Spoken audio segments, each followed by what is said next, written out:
Greetings, comrades, and welcome to the eastern border. I've been actively working the last few days since, talking with Zach is awesome, but, doesn't end the daily grind.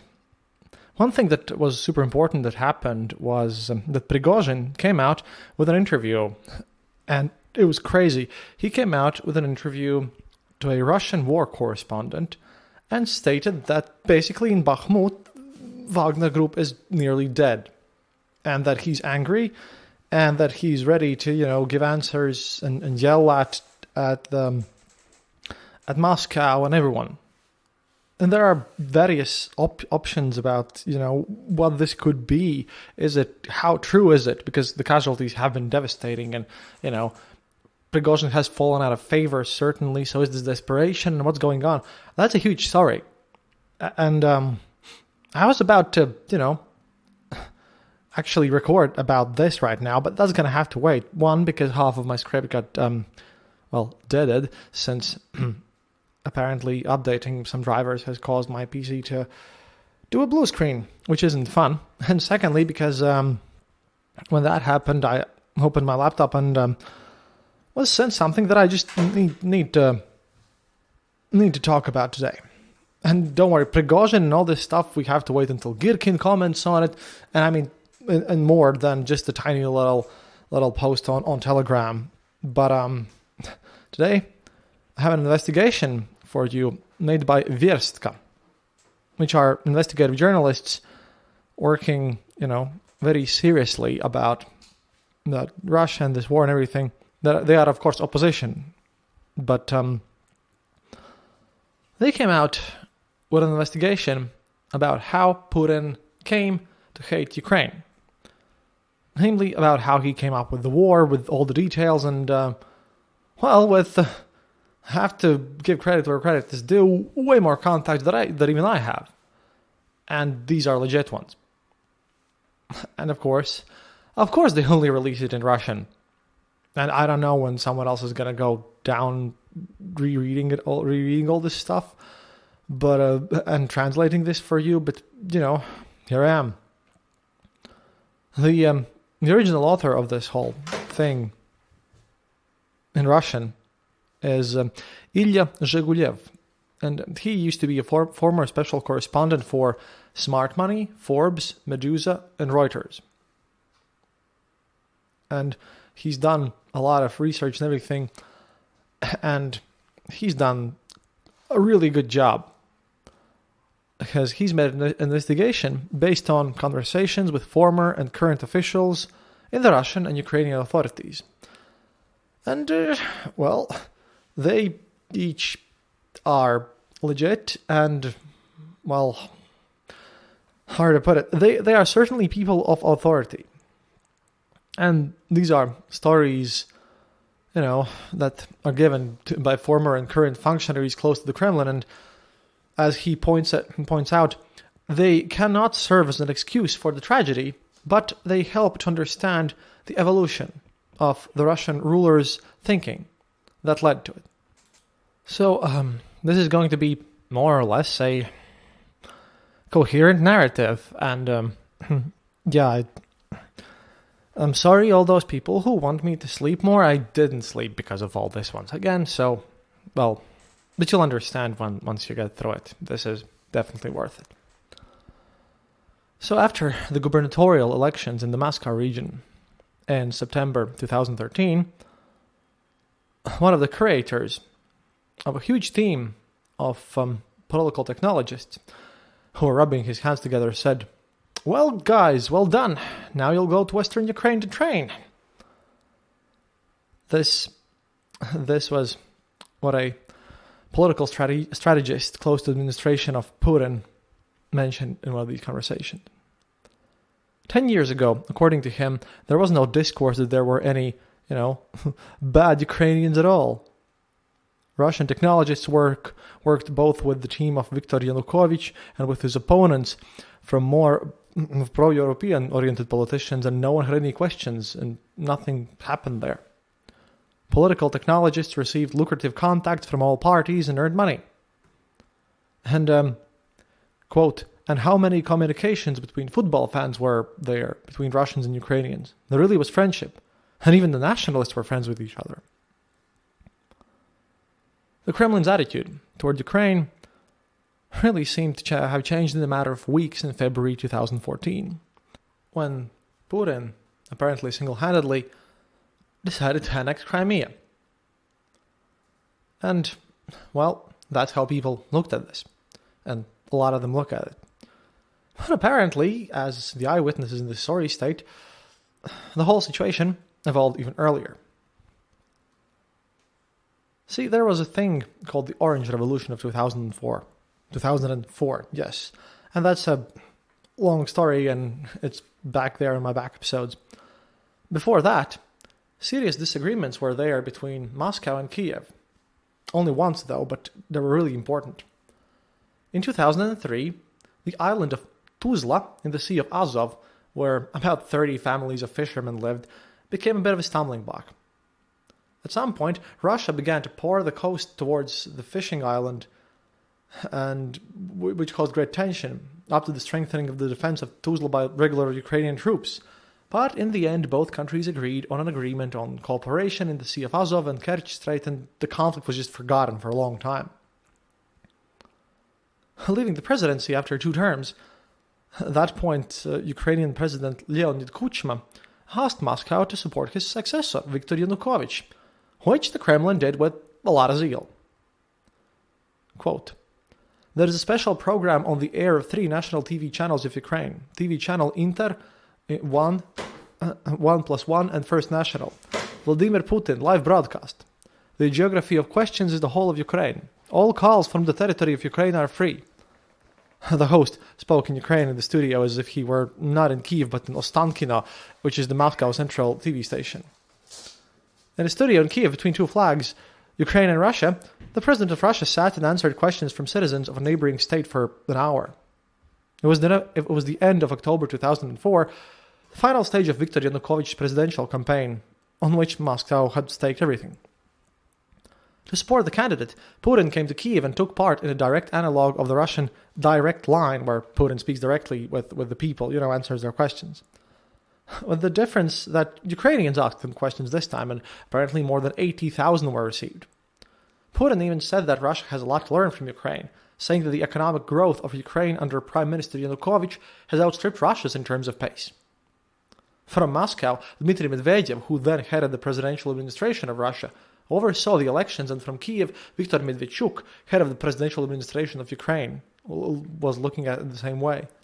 It was in that year that Putin became the godfather of Medvedchuk's daughter, Daria. Then the administration of the president of Ukraine worked closely in conjunction with the Russian one, and the special assistant for relations of the 2 administrations, by his own admission, was the Russian political strategist Gleb Pavlovsky. One of Moscow's pre-election moves was the map of the 3 varieties of Ukraine, into which Viktor Yushchenko had at that point allegedly divided the country, where the 3rd class is the south and east of Ukraine. But all this did not help.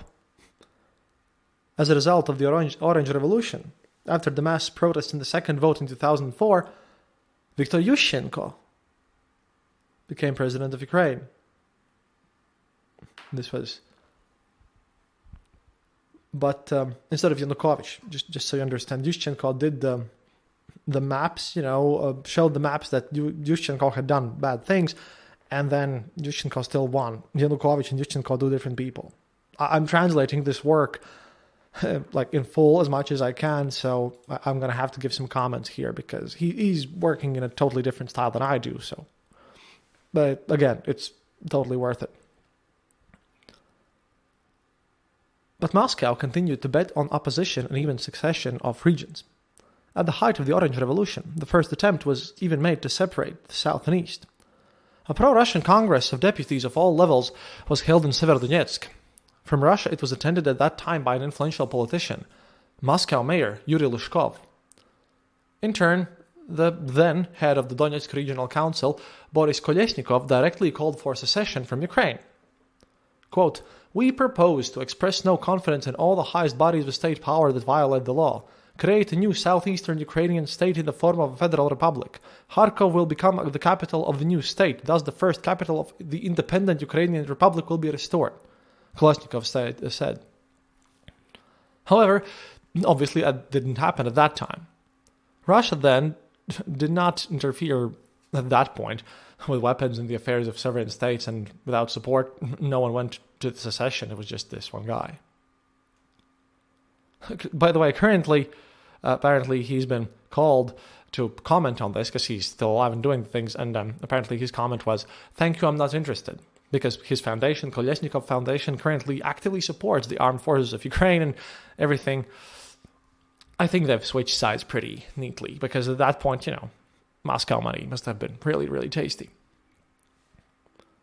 By 2010, the pro-Western President Yushchenko, who won, had lost most of his ratings, and that's Ukrainian political tradition, by the way. And in the early 2010, Yanukovych finally won the presidential election. And this time, there were no mass complaints about the vote count that, happened in 2004. After becoming president, Yanukovych immediately began to make decisions that Moscow could not even dream of during the time of the moderate politician Kuchma. Kuchma was the guy previously before any of this. He declared that Ukraine would not join NATO, although that really wasn't on the paper back then even, initiated a law on the status of the Russian language as a regional language, and spoke out that the Holodomor was not a genocide of Ukrainian people, but a common problem of Soviet history. And if you've listened to my episodes on Holodomor, and I highly recommend that you do, you'll understand why that is a very, very sensitive subject and really disrespectful. A source close to the administration of Putin states, quote, "Our special services sat in the leadership of Ukraine, led it, and individual business units as well. What was the point of doing something when everyone was yours?" According to him, the plan was simple. Rapprochement with Ukraine, following the model and likeness of, how they work with Belarus. "There was a whole president in the country who was actually on our payroll," explains their source. Just as the United States once had President Batista in Cuba, he also had Yanukovych in Ukraine. His attitude was the same. Of course, they played along and helped him. That was our son of a bitch, and that's direct quote here. At the same time, Russia also worked diplomatically, trying to dissuade Europe from flirting with Ukraine. Another source states, Russian diplomats came to Paris. They told the West that we are against the European Association. This will not happen. You must stop it. This, by the way, comes from a source close to Vladislav Surkov, who from 2013 to 2019 was in charge of Kremlin's bureau with Ukraine questions.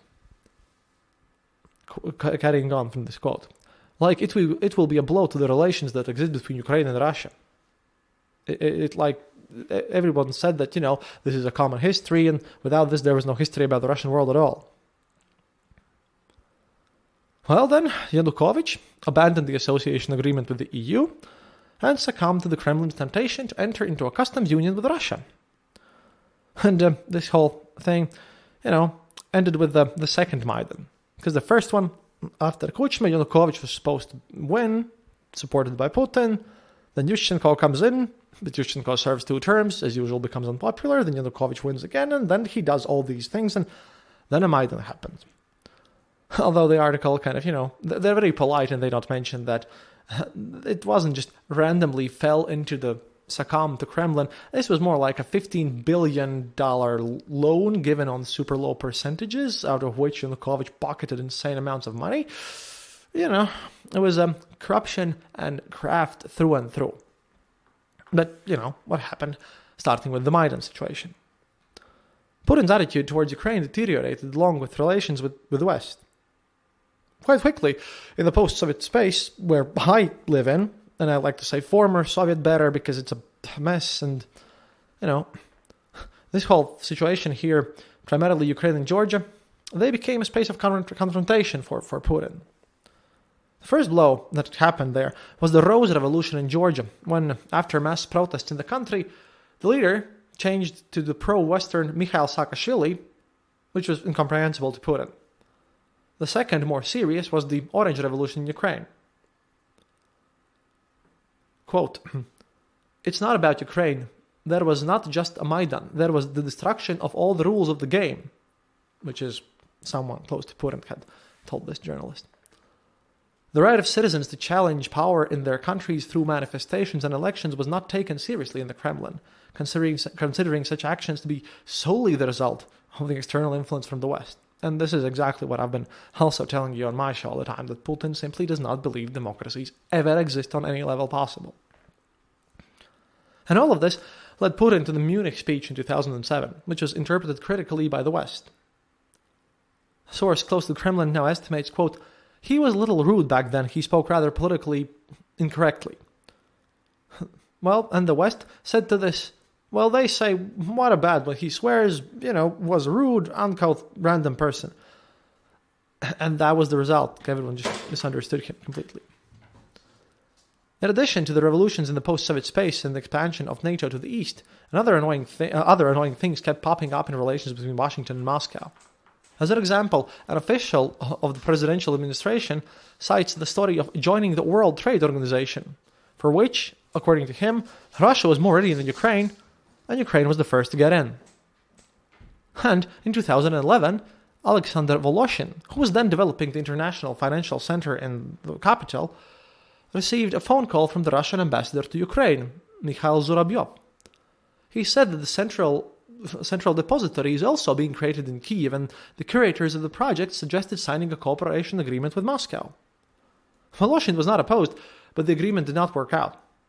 An official of the Russian presidential administration, who previously had spoken with the Americans on duty, cite this as an example of not the most friendly behavior of the United States, of which apparently there were many.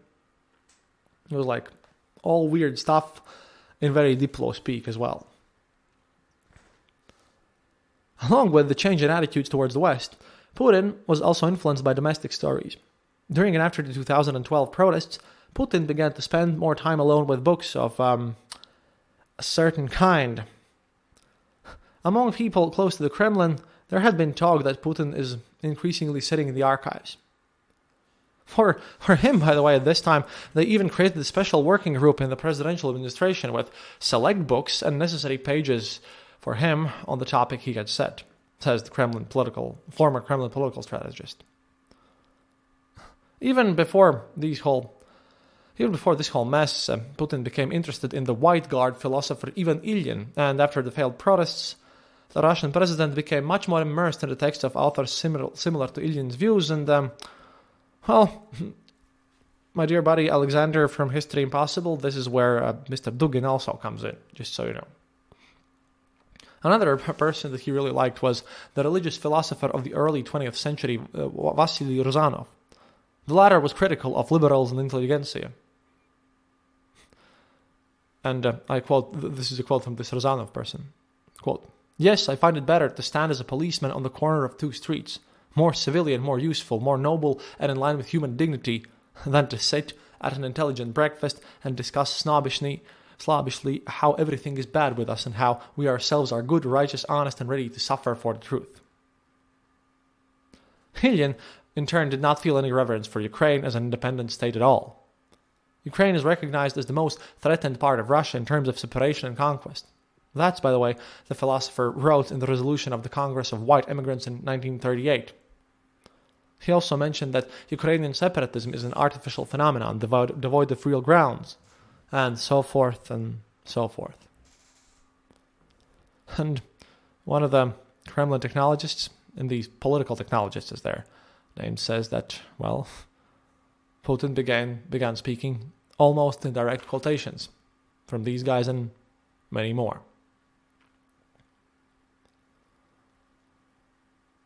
One of the former near Kremlin technologists also mentions in this investigation that, quote, "In Putin's pantheon of gods, everything was, simply lined up and made on a very simple spectrum.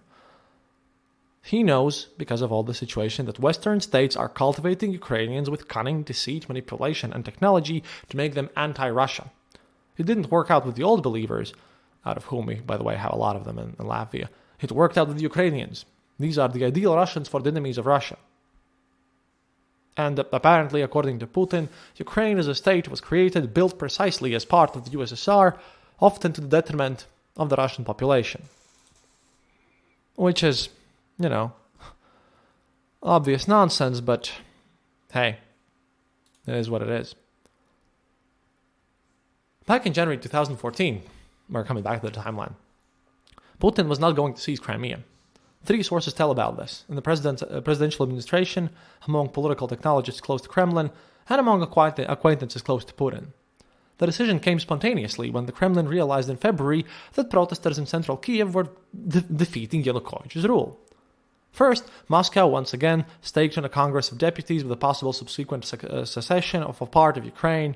They wanted, that part to go away and stuff, the old song about southeastern Ukraine. Russian technologists participated in the organization of the Congress, one of the sources close to Vladislav Surkov tells these investigator guys. The Congress of Deputies of the southeast of Ukraine was supposed to be headed by Viktor Yanukovych himself, who flew to Kharkiv, urgently retreating from Kiev by helicopter when, his mansion was found out. However, at the last moment, the owners of Kharkiv and the region, Gennady Kerns and Michael Dobkin, refused to play this game. A source who was involved in the preparation of the Congress testifies, quote, "When they realized that Russia wanted to play for the collapse of our country, they sharply became pro-Ukrainian and told Yanukovych that they no longer supported the idea." On February 22nd, Yanukovych was already in Kharkiv, but realizing that the idea had failed, he did not come to the audience. At the Congress, instead of calling for secession, Kernes and Dobkin spoke, calling for peace and promising to keep Ukraine united. The Russian operation had failed. On the same day, the Verkhovная Rada removed Yanukovych from power. And, well, it was on the night of February 22nd, 23rd, 2014, after Yanukovych had fled from Kharkiv, that Putin decided to annex Crimea. He told about it himself, but sources close to the president also confirm it. The meeting in Sochi, where the Winter Olympics were closing at that moment, lasted until 7 a.m. with the participation of the 4 security officials closest to it. As one of the Putin's close acquaintances testifies, at first the security forces tried to dissuade him. Putin said, quote, this is quote, "Guys, this is our last chance. There won't be another chance. I take responsibility." Later, in a conversation with another close acquaintance of his, who told him the annexation of Crimea was a catastrophe and the consequences would be terrible, Putin replied that he did not care about the consequences. Quote, "A huge historical piece of its land has returned to Russia. This has not happened in 1,000 years. So that practically without blood, without victims, we got it. No matter what happens next, now Crimea will still remain Russian." And no matter is, a polite version of this. Let me tell you. In the beginning, he did not expect the annexation of Crimea to get support at home, but, they started going there in early March and all this stuff, because, this is going to be really long if I had misjudged the length of this whole stuff, and oh boy, this is what happens when I collaborate with people. We do a lot of work. But yeah, I'm gonna skip over some of the more poetic parts, because we're now to the annexation of Crimea. Have to run through to get closer to the war. Otherwise, this is going to be 3 hours and pretty bad. Basically, people came in secret in March, and there was no clear plan on how to seize these territories. Attempts to gather rebel groups were, moreover, in Odessa and Dnipropetrovsk. And apparently, only Girkin succeeded in Donetsk and Luhansk. And a source familiar with the participants in the process, who knows Girkin, by the way, states Donbass was a mistake, connected with the fact that it seemed that the people would rise up in Donetsk as well as in Crimea. But the attempt to raise the people was not particularly successful. And apparently, the further separation of Donbass was no longer Putin's personal initiative. Quote, "It was the initiative of the FSB officers who decided to take advantage of the situation and unleash this whole story." A source close to Putin at the time tells the journalists. And this is the thing, I believe that part, because I highly doubt that Putin would approve of something as dumb as what Girkin did at that time. There were a bunch of people, bunch of pro-Russian forces, and I've been onto this previously, but one of these sources in this investigation states, quote, "Everyone was playing different games and practically no one was coordinating their activities. After separatist formations were formed with the help of all sorts of pro-Russian people, and businessmen who've been paid from their pocket and mercenaries from Russia and all this stuff sent in, Putin instructed other subordinates to integrate into the process. For example, Vladislav Surkov, who began to deal with the political part, building a system for managing these rebellious regions, which were just totally, one day they found out that, hey, they actually wanted to be a part of Russia all over. And despite the unofficial participation of Russian troops in August 2014 in their counterterrorism thing, there were no plans and readiness for a full-scale war yet. The Kremlin hoped to outwit the Ukrainian authorities. And this is, by the way, the important part. I'll get to what role Zelensky plays to this, but as you know, there were the Minsk agreements, and this war was supposed to be settled by them. And this is what these guys found out and what people know about this stuff, about the Minsk agreements. Quote, "The Minsk agreements for Putin were a great relief." It's said by a former member of the negotiating team. Putin himself personally participated in the writing of the Minsk agreements. He himself formulated the points concerning the status and concerning political regulations. And then Putin could only call for the fulfillment of them anyways. And explanation of this comes from this source as well. Quote, "What does it mean to fulfill the Minsk agreements? Ukraine introduces a law on the special status of the Donetsk and Luhansk People's Republics, changes the constitution. All the republics formally return to the control of Ukraine with their 2 army corps and their political structures, chosen under the control of Russia, full with Russian agents and mercenaries. And all this is legalized. That is, 2 foreign bodies appear in Ukraine which are not subordinate to Kiev. That is what it meant to execute Minsk. If Minsk had been completed, the Donbas would have been used to rebuild the whole of Ukraine along the lines of it. That was the plan." According to another source, by the way, Putin believed that he simply fooled the then president of Ukraine, Petro Poroshenko. But apparently that was not the case. This fuss was just weird. The conflict was at that point was frozen in the Kremlin. By the end of 2014, these were separatists were pushed aside and Girkin was sent away and everything. And yeah, this was the whole situation. Putin wanted all of Ukraine, and the mess with Minsk agreements and how they were settled and how Poroshenko fought against them, that's a big part of all this situation.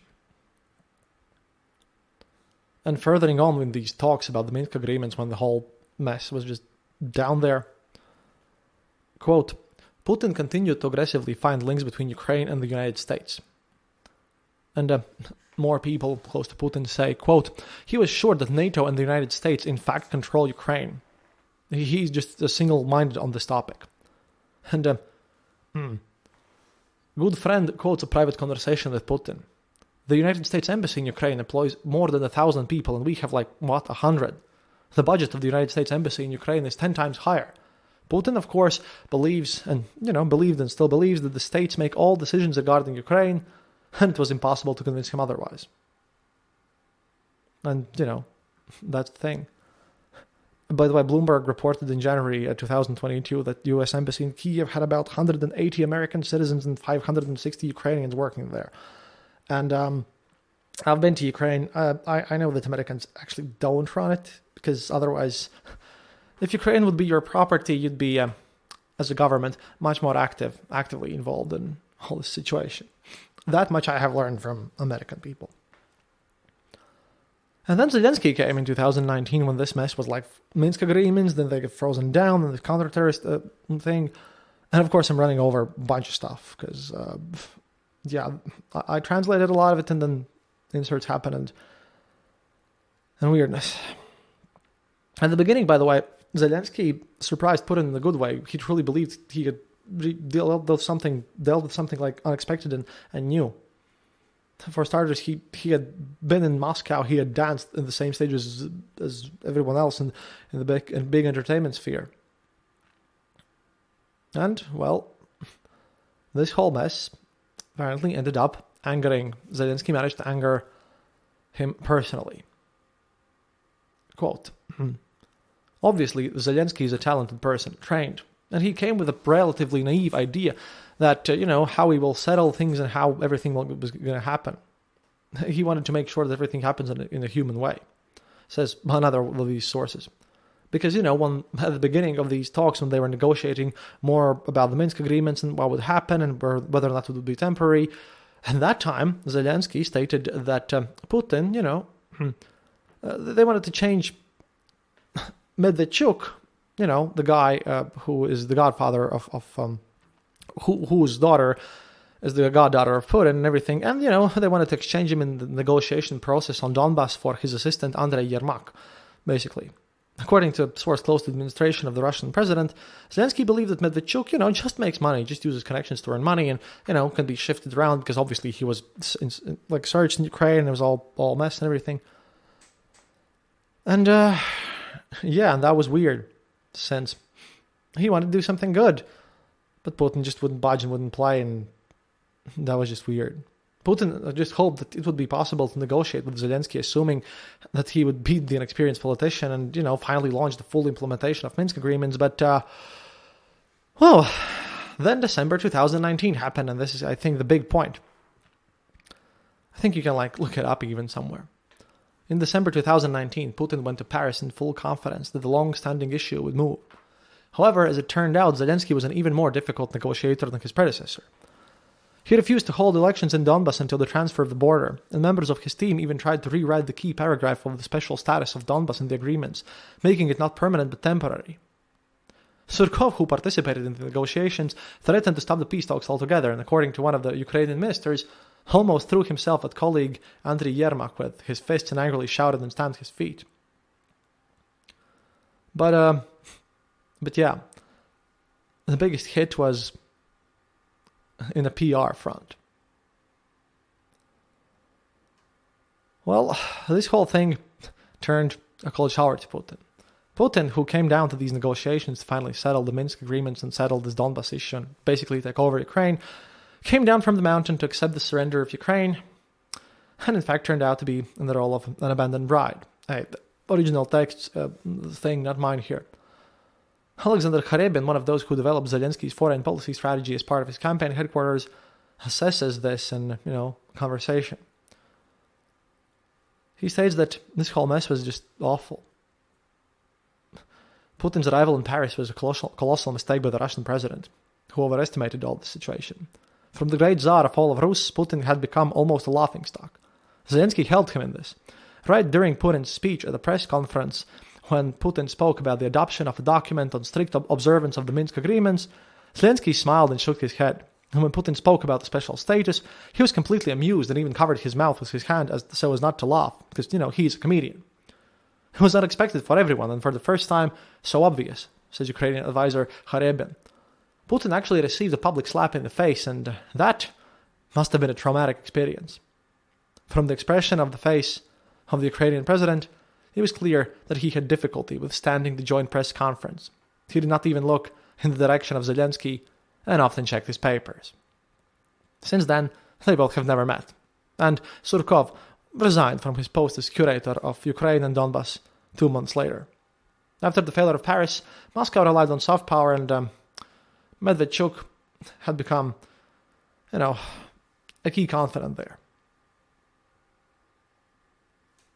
And then, a bit of a 2020 elections and parliament elections and Medvedchuk story, but I'll just tell it really short here. What basically happened is that Medvedchuk was running a super pro-Russian TV channel there in Ukraine, a brutal propaganda one, openly speaking about how Crimea was all Ukraine's fault, how Russia is best, and how Ukraine should, very, very anti-Ukrainian stuff all the time.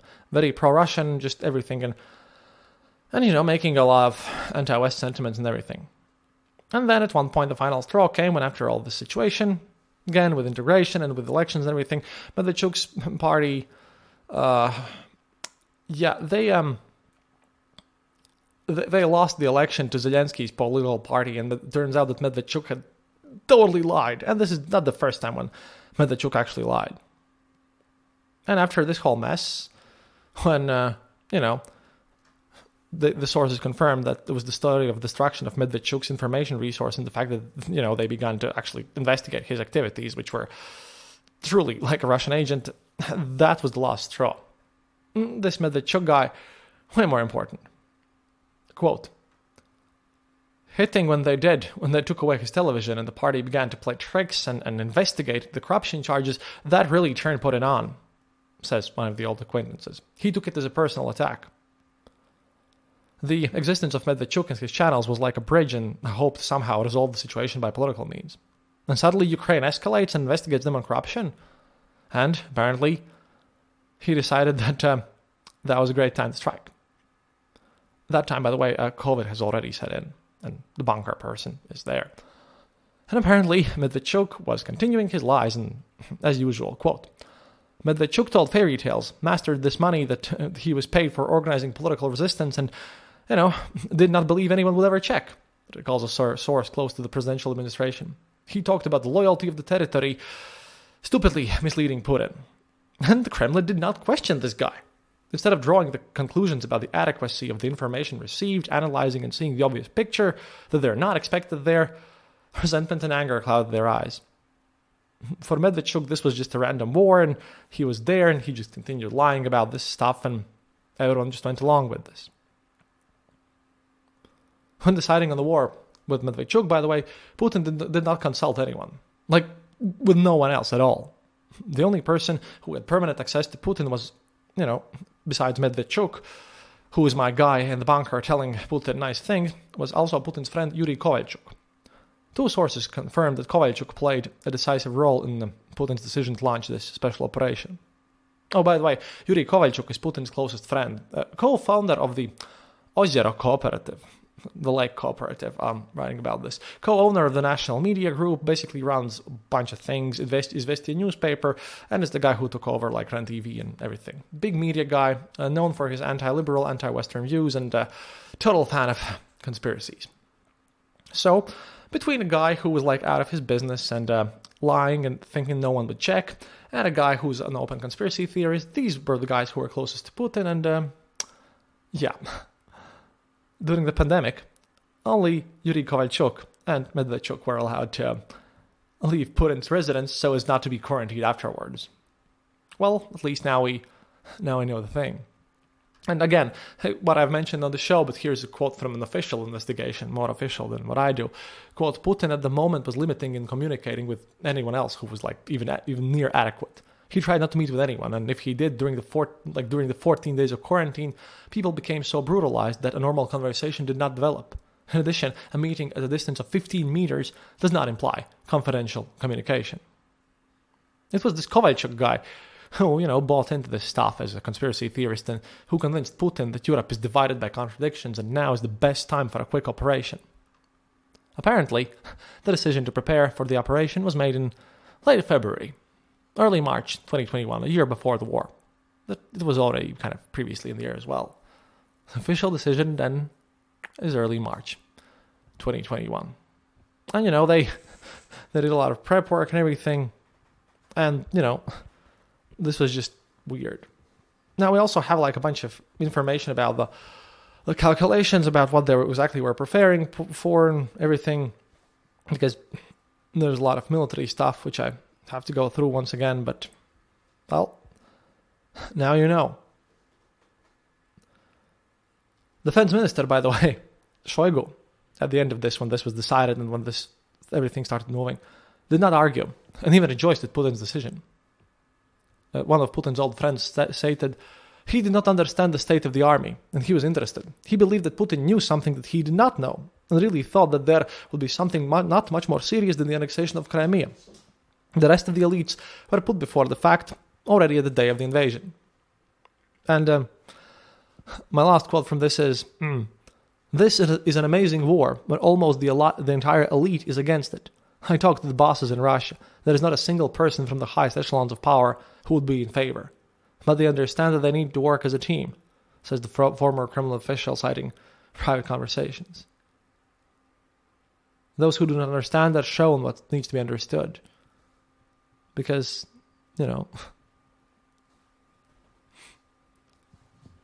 one of the sources tell the story of how one high-ranking official in the State Duma in the spring of 2022 came to the curator of Kremlin's domestic policy, Sergei Kiriyenko, and said that he could no longer work there and wanted to leave.